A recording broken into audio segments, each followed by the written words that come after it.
नमस्कार, कैसे हैं आप सब? आशा करती हूँ सब बहुत अच्छे होंगे और खुश होंगे। आप सभी को बहुत-बहुत शुभकामनाएँ जल झूलनी एकादशी की। आज मैं बात करने वाली हूँ अनंत चतुर्दशी जो कि है 17 सितंबर को, जो कि दिन है मंगलवार का। इस वर्ष आप देखेंगे ना, बहुत सारी ऐसी इम्पोर्टेंट तिथियाँ जो है वो मंगलवार के दिन ही पड़ रही है, क्योंकि जैसे हम सभी को पता है कि मंगल जो है इस साल का राजा है और इस स्थिति में बहुत सारी चीज़ें पढ़ना ये स्वाभाविक है और एक योग और संजोग भी। तो चलिए आज मैं बात करती हूँ अनंत चतुर्दशी क्यों मनाया जाता है, क्या इसकी विशेषता है, कौन से ऐसे खास उपाय कर सकते हैं जिससे ज़िंदगी में सुधार हो और चीज़ें अच्छी हो। अनंत चतुर्दशी के दिन और भी एक खास दिन है, गणपति जी जो हैं वो आज के दिन विसर्जन किए जाते हैं। जी हाँ, विसर्जन जो होता है वो आज के दिन ही होता है। और गणेश चतुर्थी जो हम लोगों ने बहुत ही खुशी से मनाई है, गणेश जी का विसर्जन जब आप कर रहे हैं तो कुछ इम्पोर्टेंट चीज़ों का भी आपको ध्यान रखना चाहिए और आज के दिन बहुत सारी खास चीज़ें आपको करनी है। तो वीडियो की शुरुआत करते हैं। इसके पहले एक छोटा-सा निवेदन, अगर अभी तक आपने मेरे और आपके दोनों के यूट्यूब चैनल को लाइक नहीं किया है, शेयर नहीं किया, सब्सक्राइब नहीं किया, तो ज़रूर करिए। ज़्यादा से ज़्यादा वीडियो को लाइक करें, शेयर करें, दूसरों तक पहुँचाएँ। ज़िंदगी खुशियों से भर जाए, आपकी भी और हमारी भी। इंस्टाग्राम और फेसबुक में भी अगर अभी तक आपने मुझे फॉलो नहीं किया है तो ज़रूर करिए और ज़्यादा से ज़्यादा लोगों तक पहुँचाइए, शेयर करिए। सबसे पहले बात करेंगे कि अनंत चतुर्दशी जो है वो है क्या? अनंत चतुर्दशी के दिन विष्णु जी के अनंत रूप की पूजा की जाती है। अनंत यानी कि जिसका कोई अंत ना हो। और विष्णु जी की पूजा जब हम करेंगे तो लक्ष्मी जी को कैसे भूल जाएंगे? तो लक्ष्मी जी की आराधना भी विशेष रूप से 17 तारीख को ज़रूर करना है। कैसे क्या करना है मैं बताती हूँ। उसके पहले आपको ये बता दूँ कि उस दिन सुबह उठकर आपको नहाना है, गंगा जल डालकर पानी में नहाना है। समुद्र का जल अगर आपके पास है तो थोड़ा वो भी डाल लीजिए, नहीं है तो कोई बात नहीं, गंगा जल डालकर तो ज़रूर नहाइए। अपने घर में गंगा जल का छिड़काव चारों तरफ पूरी तरह से करें और उसके बाद अपने घर के किचन में भी गंगा जल एक किसी भी पीतल के कलश में, छोटा हो बड़ा हो कोई मतलब नहीं, ज़रूर भरकर रखिए। मां अन्नपूर्णा का नाम लेकर। ये करने से आपके घर में धन और अन्न के भंडारे जो हैं वो कभी भी खाली नहीं होंगे, वो हमेशा भरे रहेंगे। आज के दिन अनंत चतुर्दशी के दिन विष्णु सहस्त्र नाम का पाठ ज़रूर सुनिए। अगर संभव हो तो विष्णु जी के जितने अवतार हैं उनके नाम लीजिए बैठकर। 1000 सहस्त्र नामों का पाठ अपने खुद से करिए, या फिर आप कम से कम 11 नाम विष्णु जी के अवतारों का ज़रूर ले लीजिए। ऐसा करने से आपके सारे कष्ट जो है वो मिट जाएंगे, सारे दुख जो है वो समाप्त हो जाएंगे।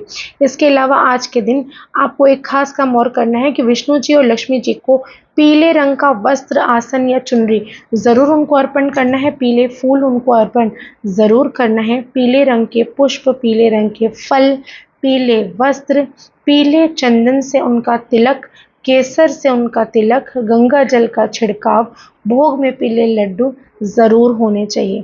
अगर संभव हो तो आप भी पीले रंग के वस्त्र ही आज के दिन धारण करें नहाने के बाद। अपने घर में चारों तरफ गंगा जल या समुद्र का जल दोनों को मिलाकर छिड़काव करेंगे तो इससे अच्छी और कोई बात हो ही नहीं सकती। अगर आपका घर समुद्र के पास है तो ज़रूर उनके पास जाइए और एक घी का दीपक ज़रूर प्रज्वलित करिए। और जिनके घर के पास में समुद्र नहीं है, कोई भी वाटर बॉडी आपके घर के पास है, जैसे कुआँ हो गया या फिर तालाब हो गया या फिर गंगा या नदी हो गई, वहाँ पर जाकर भी घी का दीपक ज़रूर जलाएं। नहीं संभव तो कम से कम आप जहाँ पर अपने किचन में जहाँ पे कल है, आपका सिंक है जहाँ पर आपका, या फिर आपके बाथरूम का जो कल है साइड में ही ज़रूर से ज़रूर घी का दीपक जलाइए। ऐसा करने से मनी फ्लो आपका अच्छा हो जाएगा। माता लक्ष्मी की विशेष कृपा और लाभ आपको ज़रूर मिलेगा। आज के दिन जब आप गणेश जी को विसर्जन करने के लिए जा रहे हैं, इतने दिनों तक आपने गणेश जी को अपने घर पर रखा, इतने दिनों तक उनकी पूजा अर्चना की, आपने अपनी मनोकामना कही होगी, आपने जितने भी आपके सामर्थ्य हैं, मैं जानती हूँ जो भी गणेश जी अपने घर लाते हैं वो साधारण इंसान नहीं हो सकते, क्योंकि गणेश जी की कृपा उन्हीं पर होती है जो विशेष हो जाते हैं। क्योंकि गणपति के बिना तो कुछ भी नहीं होता, और गणेश जी को अपने घर लाए हैं तो मुझे पता है कि आपने अपने सामर्थ्य से ज़्यादा उनकी सेवा करने की कोशिश की होगी।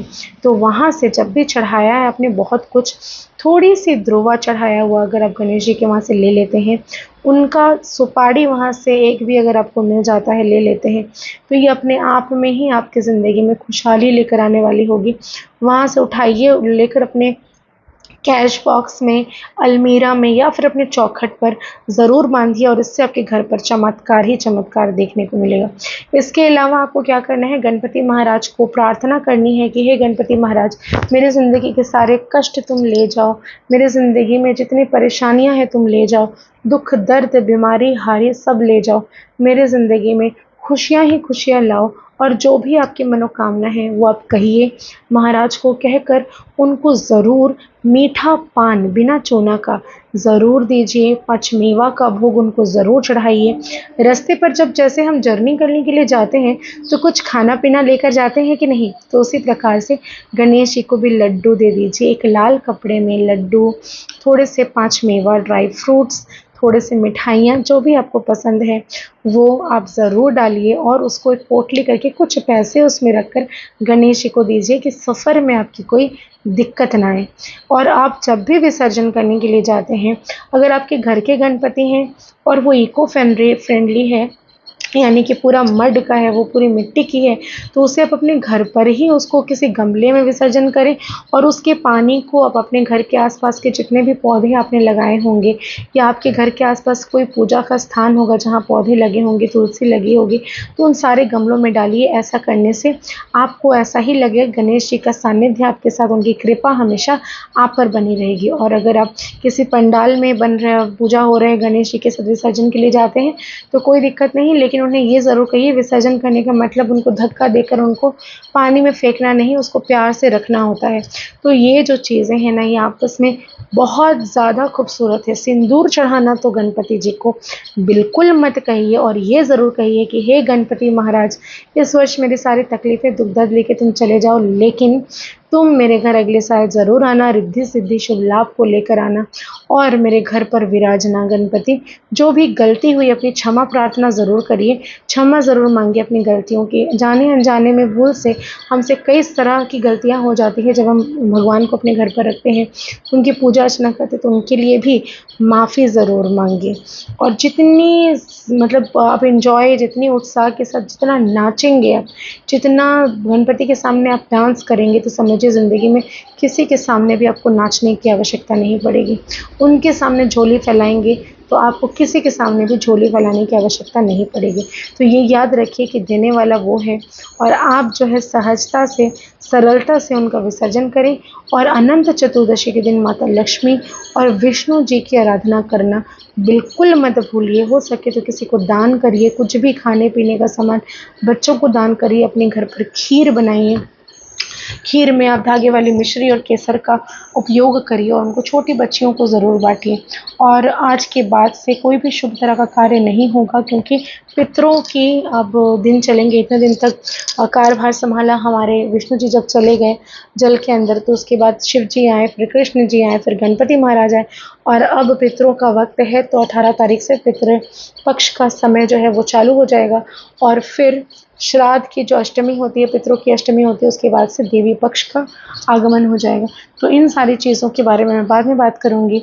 और आप सभी को बता दूं, धन कुबेर पोटली जो है वो हमारा डिस्पैच होना शुरू हो गया है। जिसको भी धन कुबेर पोटली आपके घर पर चाहिए धनतेरस के पहले, तो फटाफट ऑर्डर करें ताकि आपकी ज़िंदगी में पैसों से संबंधित कोई भी तरह की परेशानियां ना रहें। पैसों से संबंधित किसी भी तरह की फाइनेंशियल क्राइसिस से गुजर रहे हैं तो वो ख़त्म हो जाए और आपकी ज़िंदगी में धन कुबेर और लक्ष्मी की सदैव कृपा बनी रहे। बहुत बहुत आभार है आप सभी का। आशा करती हूँ वीडियो पसंद आ रही होंगी। ज़्यादा से ज़्यादा लाइक करें, शेयर करें, कमेंट जय माता दी ज़रूर लिखें। धन्यवाद।